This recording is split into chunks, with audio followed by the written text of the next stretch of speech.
Welcome to Life Recovery Today with Stephen Arterburn. In the next half hour, you'll obtain insights and tools to transform your life using the biblical principles found in the 12-step program. We believe everyone can benefit from a life recovery experience because we all have struggles in life. Struggles with addictions, food, depression, anxiety, and relationships, to name a few. You'll be encouraged to see how others have found a new way of life with hope for the future through life recovery. Your host is Steve Arterburn, founder of New Life Ministries and Women of Faith, author of over 100 books, and teaching pastor at Northview Church in Carmel, Indiana, one of the 20 largest churches in America. Steve is the co-editor of the Life Recovery Bible, the #1 selling recovery Bible. With over 3 million copies sold, this is the Bible given to inmates by Prison Fellowship and the Pew Bible for the Salvation Army. Now here's Steve. Hi there, Steve Arterburn here, and welcome to Life Recovery Today. I am so glad that you're with us today. I'm holding in my hand what the Life Recovery Bible looked like when it first came out.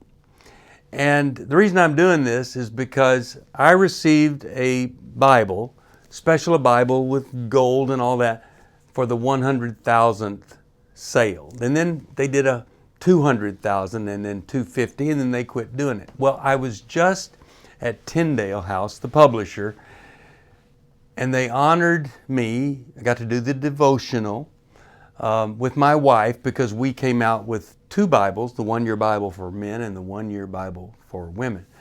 But they gave me the 4 millionth Bible, Life Recovery Bible.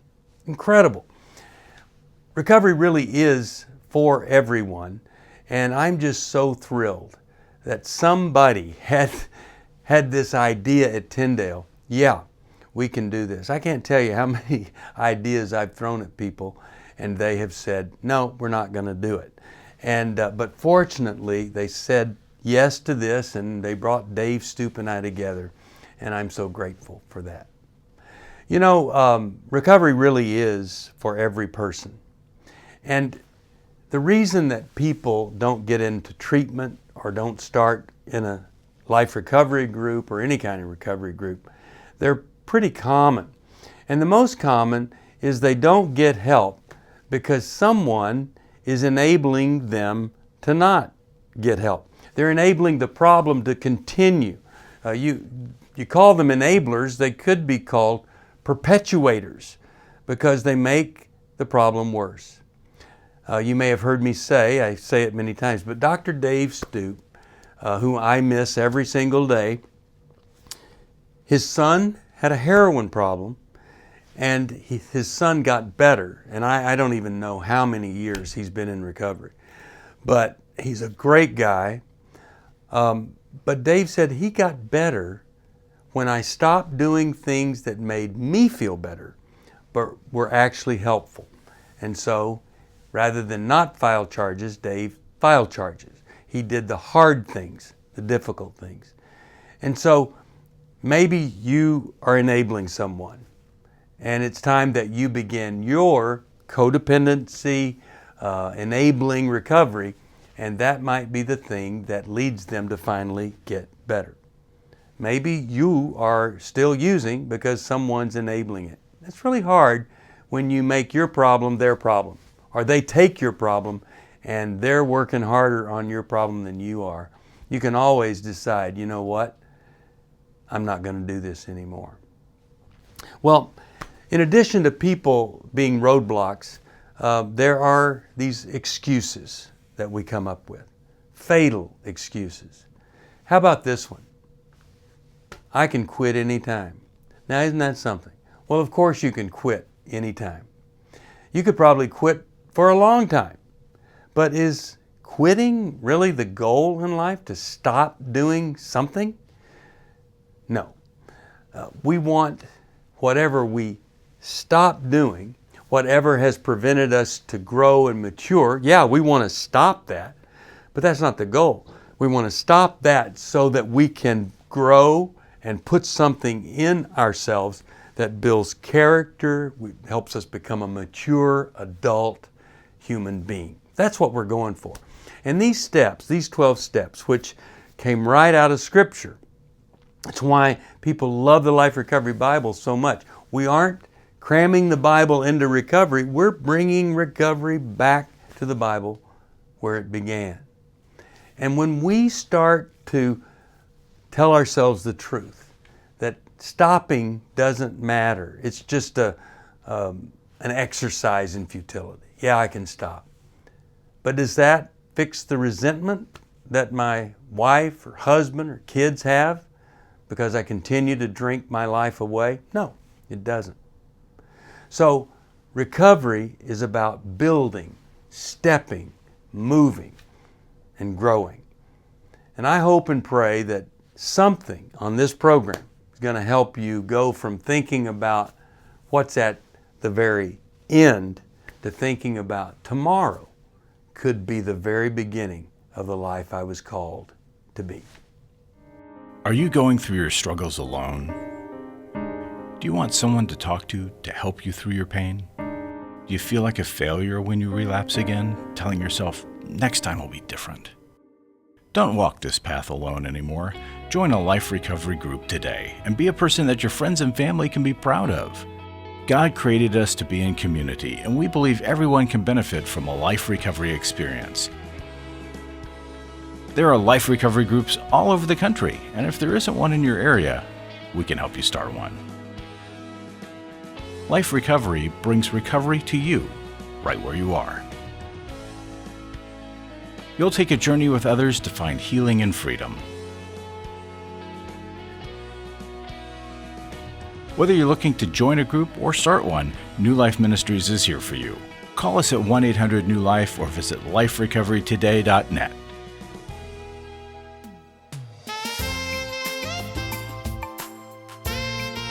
Welcome back. You know, today's life recovery really is about life recovery. And we're going to talk about a very, very difficult topic. It's the topic of suicide. A lot of people struggle with addiction, and really they're trying to deal with overwhelming feelings, and sometimes, you know, they think there's no answer, there's no way out, but there's always a way out.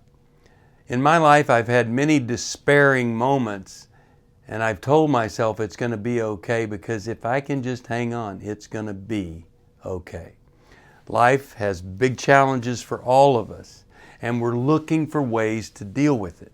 Unfortunately, some people, they want the pain to stop and they choose suicide, but it's not the answer. So I want to talk to you about another option. Rather than ending a life, I want to talk to you about beginning. So there was a gentleman who was suicidal, and he had planned on jumping off of the Golden Gate Bridge for quite some time. He would go to the bridge, walk out, look at where he was going to jump, and knew that one of these days he was going to be so desperate that he finally would do it. Well, that day came, and his desperation was so great. You know, he didn't really want to die. He just wanted the pain to stop. And so he goes out onto the bridge. He's a little bit confused, and he ends up on the wrong side of the bridge. And how that happened, he doesn't know. He was so angry that he got on the wrong side of the bridge, and he wasn't going to run across to the other side because he might get hit by a car. Go figure. And it was such a horrible experience for him. He never came back, and he never finished the suicide. Another story I want to tell you that absolutely relates. A woman was miserable, depressed. Her husband was abusive, and she put a gun to her head and pulled the trigger.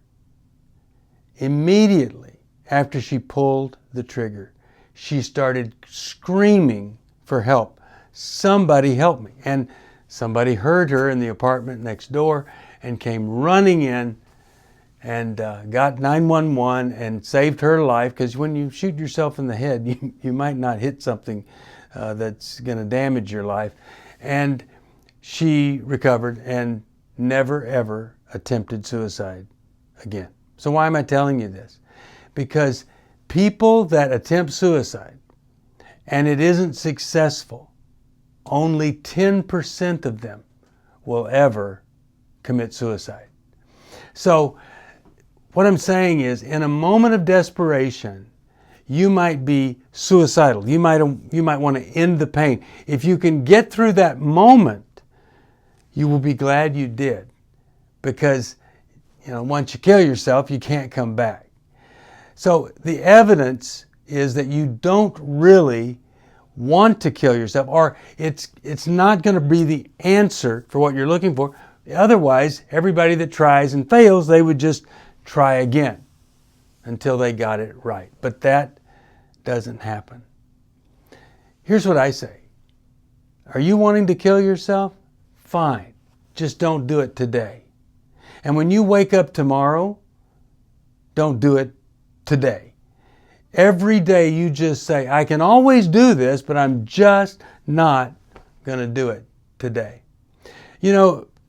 People that are between the ages of 10 and 34, this is the second most prevalent cause of death for that age group. Isn't that horrible? Second. Of all people, this is the leading cause of death, 10 to 34, but in all people in the U.S., it's 10th. So way up there, second for ages 10 to 34. 78% of all suicides are committed by men. And usually a suicide follows some shameful thing that's been revealed or going to be revealed, or some kind of financial disaster. The rate of suicide is up 35% since 1999. 45% of the people that do it have been diagnosed with some kind of mental health problem. And 90% of them, looking back, the people see that there was evidence all along. Now let's say that you're not suicidal, but you live with someone who is suicidal. You need to do whatever you can to prevent that person acting on impulse to stop the pain. So here's what they've discovered. If you have a gun in your house, if you will lock up that gun and you will take the ammunition to another part of the house and lock up the ammunition, even if the person who's suicidal knows where the keys are or the combination, going here, fiddling with this, coming back here and fiddling with this, most of the time it's enough time for the person not to want to shoot themselves. It gets them out of the impulse because they got to go over here, figure out how to get the ammo, come back over here, figure out how to unlock the gun. Now, of course, if you have somebody suicidal in your house, how about not have a gun there? But the point is this: if we can get people through a moment of pain, a moment where they don't think they can bear it anymore, then we've really helped them in a way that, they need therapy, they need counseling, but what they really need is for them to be protected from themselves. They also need to hear the stories of people that have tried it, failed, and they never do it again. They need to hear stories of people who have taken an overdose and immediately call 911 to try to get the stuff out of their system. Over and over again, people have proved that it is not the answer. And once they do it, they can't undo it. But when they fail at doing it, they don't just keep on doing it until they get it right. The best thing you can do in this world is be aware that sometimes people, it's not just pulling themselves up by the bootstraps. They're in a chronic, deep depression. And sometimes that can lead to suicidal thoughts. And when it does, those thoughts can be treated. If you have ideation, suicide ideation, those can be helped. You don't have to have those all the time. And so if you love somebody that is tempting or talking about suicide, just try to get them help. We offer help. 1-800 new life to you or to someone you love or someone you care about. And probably the most valuable thing is not somebody to give advice to the person who wants to commit suicide. Probably the most valuable thing is to be the person that can listen, care, and offer compassion. Hope that's helpful to you.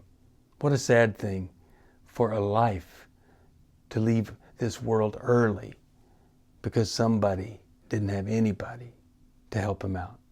If you're tempted, don't do it today. If you know someone who is, you call and you get help for them. It's hard to find a trusted friend when you're in crisis. Someone who's been there and understands, but who also has the training and skill to give you practical help. Family, friends, and churches want to help, but often they're not equipped to care for those dealing with problems like addiction and pornography, infidelity, anger, depression. New Life Ministries is here to provide help and hope in life's hardest places. We're not focused on making people feel better. We're focused on helping people do the work that will help them be better. At New Life, we have resources available to help you, like books, DVDs, CDs, workshops, and our network of licensed counselors.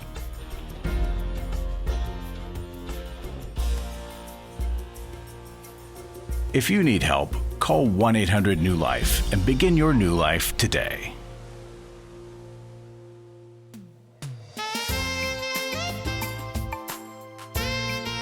Okay, so suicide is a tough topic. It's a tough topic, but it's a necessary conversation if we're ever going to offer hope for someone who's really struggling. And I remember my first job when I wanted to work with folks struggling severely in a psych hospital that became an alcohol and drug treatment center. I answered the phone at night. And I remember a guy saying, I've just chugged all these pills, and I really believed that he was going to die if I didn't get someone over there. Unfortunately, he had called, and I knew what to do. I got the ambulance over there. They came, they revived him, saved his life, and he was quite grateful in the end. Because we do this impulsive thing. We do this impulsive thing to get out of whatever we're feeling. And when that impulsive thing is death, oh my goodness, the destruction we leave behind is really quite horrific. Well, on this segment, I want to explore one of those overwhelming emotions for a lot of people. It's that feeling of anxiety. Now, it may be something that you've struggled with, and there are all sorts of types. You know, some people just have this kind of free-floating anxiety. Other people are afraid of specific things that have happened to them before, and they never ever want them to happen again, so they're always on guard. They're always in the protection mode. And then, of course, there's the panic attack. I was humiliated. I was moving to California. I thought I had it all under control, but I didn't. I was moving out of the state of Texas, and I was moving halfway across the country, and I just thought it was just another thing to do. But all of a sudden, I'm in my apartment. It was a 2-story apartment, and I think that I'm dying. I think that my heart is going to stop beating. And I make my way, I literally am in my doorway, I open the door, fall to the ground, and I'm just laying outside my door. And I beg these people, take me to the hospital. And they do, and the whole way I'm saying, I can't breathe, I'm gonna die, I'm gonna die. Well, they take me in, I get on a gurney, and a doctor comes right over with a syringe and says, here, I'm gonna give you this, it's gonna change everything. I go, no, I've already, something has happened, I don't need another drug. And sure enough, within 10 seconds, the Valium he gave me took away the anxiety attack. Oh, it was so embarrassing, humiliating. Well, you know, a lot of people that are struggling with addiction have this underlying anxiety that sometimes it does end up in a panic attack. And many times, of course, when we're anxious, we self-medicate. And we self-medicate so much that the medication becomes the source of an addiction. So when we can understand anxiety and all of the complexities, well, then we can get some help in the recovery journey. I don't know where you are. Close to suicide? Thought of it a lot or never?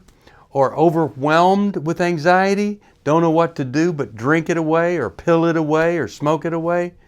Well, listen, just for a while, and I hope that you're going to learn something about anxiety that helps you not ever be overwhelmed and that helps you to deal with it, resolve it, and get over it. We're talking about all sorts of different types of mental health issues, things. Tomorrow and the next day, I'll talk about some ways to help your mental health, guaranteed, or your misery back.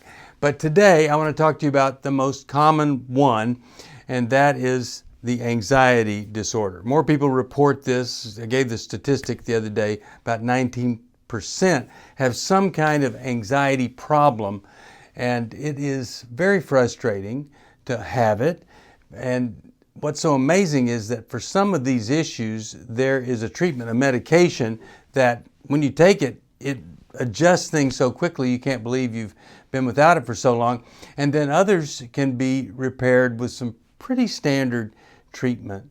But first of all, we could talk about what's called a general anxiety disorder. And there is, you would just have to say you're more prone to anxiety than other people. You're restless, you're on edge, you're irritable. It's kind of like you're on guard the whole time and you're worrying and it's hard to concentrate. Now you can't really say there's anything in particular or specific that is the focus of this, but it just overall it happens and your muscles are tight and you're just ready kind of for battle or to defend yourself at any time. And that's a very tough thing to experience. Now, here are folks that have this, that they don't have a specific source that they would say that needs treatment, and they find an anti-anxiety medicine, not a tranquilizer, that doesn't work, but something that adjusts the wiring or the brain chemistry, and pretty soon this thing that was so debilitating, it doesn't affect you anymore. Now, the other thing is what we would call obsessive compulsive disorder. And the obsessive thing is, you get obsessed with different types of fears or questioning, and you're kind of obsessed with cleanliness or dirt or whatever, and you're always going to have some kind of resulting compulsive behavior. But underneath it, there's usually a pretty tough emotion that needs to be dealt with. I'll make it really simple. If I feel dirty because someone sexually abused me, well, then I may become obsessed with cleanliness, and I could become a compulsive showering addict. When I worked in psych hospital, some people would come in, their skin was red and peeling because they took 20 showers a day trying to get free of all of the germs and the bacteria, and they could never do it. So underneath every obsession, I believe, is an unresolved feeling or a trauma that's led to the obsession, and then there's this action that simply has to be performed. And there's some folks that have obsessive compulsive disorder that the anti-anxiety medicine, pretty quickly, it is better. Panic disorder, that's where a person thinks they've got everything under control, but all of a sudden, impending doom, terror sets in, and you think you're going to die. And I remember having this experience before I moved to California, and when you get through it, you just can't believe the extreme reaction you had. This doesn't make any sense. But in my case, it was something that helped me survive, because I realized I was so afraid and so in denial about moving, the panic attack woke me up. Phobias. This is where we have fears, unrealistic fears, or augmented fears of different things. Fear of spiders, whatever. Fear is not wrong, but these phobias can really, they can just shut us down. I mean, if we're afraid of death, then you don't live because you're so worried about dying. If you're afraid of losing control, people want you to die because you're so bent on controlling everything out of that fear of losing control. And sometimes people with phobias, they're afraid to even get out of the house. And of course, that's called agoraphobia, where, you just want your life to be safe and you continue to shut in and lower the boundaries and borders. And then finally, maybe someday, you're just stuck in your bedroom and can't get out and there's no hope. Finally, social anxiety. Whenever I'm with other people, I'm anxious, I'm uneasy, I'm drained by the experience. I just am not one to connect with folks very much. I'm being afraid of being judged, or I feel inferior to them. And so all these things cause me to hate being with other people and then loving my time alone. But that time alone can really destroy us emotionally. If you've struggled with some of these, we could help you at 1-800-NEW-LIFE. I don't know of anybody that's ever just on their own resolved some kind of mental health issue in isolation. Everybody needs to be able to reach out to somebody and share. And boy, does it ever take the power out of the most powerful problems when we finally are strong enough, courageous enough to share with somebody else. And you can call us and you can share whatever it is you're going through with a wonderful counselor at New Life. So give us a call. Life recovery isn't just about making the courageous choice to give up an addiction or dependency. It's a journey towards health, wholeness, and becoming your very best you. If you need resources to help you in your journey, we can help. There are many life recovery resources that you can do on your own, with a group, or with your church.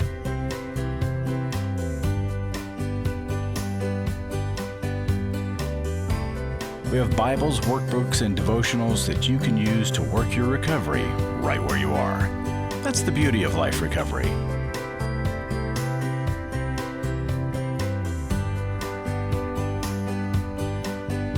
To learn more or to get the Life Recovery Bible or any other life recovery resource, visit liferecoverytoday.net or call us at 1-800-NEW-LIFE. 1-800-NEW-LIFE. Well, I hope that you'll never forget this, that in recovery there's always hope. And I hope to see you right here again next time. Thanks for joining us for Life Recovery Today with Stephen Arterburn. We hope this program has helped you integrate God's truth and wisdom into your recovery journey. This program is brought to you by New Life Ministries, and it's your support that keeps this program on the air. When you contact us for any reason, be sure to let us know that you watch on NRB. Call us at 1-800-NEW-LIFE or go to liferecoverytoday.net. Please join us again next week for more Life Recovery Today.